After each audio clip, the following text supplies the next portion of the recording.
લોકસભાની ચૂંટણી આવતા પોલીસ એક્શનમાં આવી ગઈ છે। ખાસ ચેકપોસ્ટ પર વોચ ગોઠવવામાં આવી છે। ગત રાત્રે ગળતેશ્વરના મહારાજાના મુવાડા નવી ચેકપોસ્ટ પાસેથી લક્ઝરી બસમાંથી ભાવનગરના 3 ઈસમો દેશી પિસ્તોલ, કારતૂસ અને દેશી તમંચા સાથે પોલીસના હાથે પકડાયા છે। મધ્યપ્રદેશથી લાવી ભાવનગર આ હથિયાર લઈ જવાતા હોવાની કબૂલાત કરી છે। પોલીસે આર્મ્સ એક્ટ હેઠળ ગુનો નોંધી કાયદેસરની કાર્યવાહી હાથ ધરી છે। સેવાલિયા પોલીસના માણસો ગત મોડી રાત્રે ચૂંટણીને અનુલક્ષીને ગળતેશ્વરના મહારાજાના મુવાડા નવી ચેકપોસ્ટ પાસે વાહન ચેકિંગમાં હાજર હતા। આ દરમિયાન ગોધરા તરફથી આવતી ખાનગી કંપનીની ટ્રાવેલ્સ બસને અટકાવી જેમાં 3 પેસેન્જર શંકાસ્પદ લાગતા પોલીસે તેમની તલાશી લીધી હતી।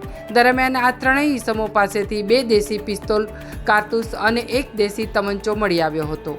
જે બાબતે આ 3 ઈસમોને પોલીસે બસમાંથી નીચે ઉતારી પૂછપરછ આદરી હતી।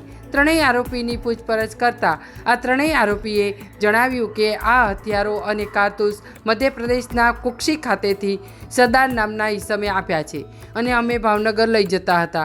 પોલીસે મુદ્દામાલ કબજે કરી 3 આરોપી સામે ગુનો નોંધી કાયદેસરની કાર્યવાહી હાથ ધરી છે। રિપોર્ટ સંજય ચુનારા, ખેડા। સેવાલિયા જે મહારાજના મુવાડા ચેકપોસ્ટ છે ત્યાં આપણે 24/7 ચેકિંગ રાખીએ છીએ અને ખાસ કરીને ચૂંટણીલક્ષી એમાં ખાસ કોન્સન્ટ્રેશન કરેલું છે। આજે રાત્રે મધ્યપ્રદેશથી એક ટ્રાવેલ્સ પ્રાઇવેટ બસ જે છે એ ભાવનગર જઈ રહી હતી અને થાણા અધિકારી અને એમનો સ્ટાફ ચેકિંગમાં હતા।